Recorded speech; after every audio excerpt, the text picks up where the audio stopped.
মাশাআল্লাহ খুব সুন্দর লাগছে এই মেঘনা নদীটি। বেশ পানি এখানে এবং অনেক স্বচ্ছ পানি, পরিষ্কার পানি এখানে। আর খুব বাতাস আজকে, দেখেন এখানে নদীর ঢেউগুলো দেখলে বুঝতে পারতেছেন। মোবাইলের ক্যামেরা তেমন একটা ভালো করে বোঝা যায় না, সরাসরি চোখে যেটা বোঝা যায় এটা একটা ওয়েভগুলা। আর এদিকে ফেরি ডাইনে বামে কাজ হইতেছে, বোঝা যাইতেছে না ভালো করে, ডাইনে বামে কাজ হইতেছে, তো এরকম একটা অবস্থা।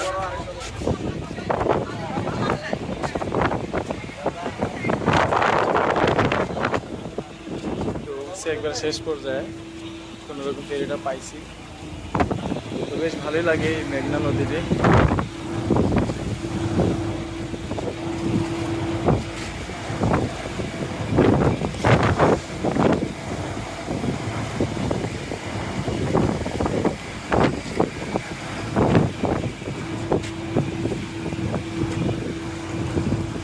তো আপনাদের কাছে ভিডিওটি কেমন লাগছে কমেন্টে জানাবেন। আসসালামু আলাইকুম।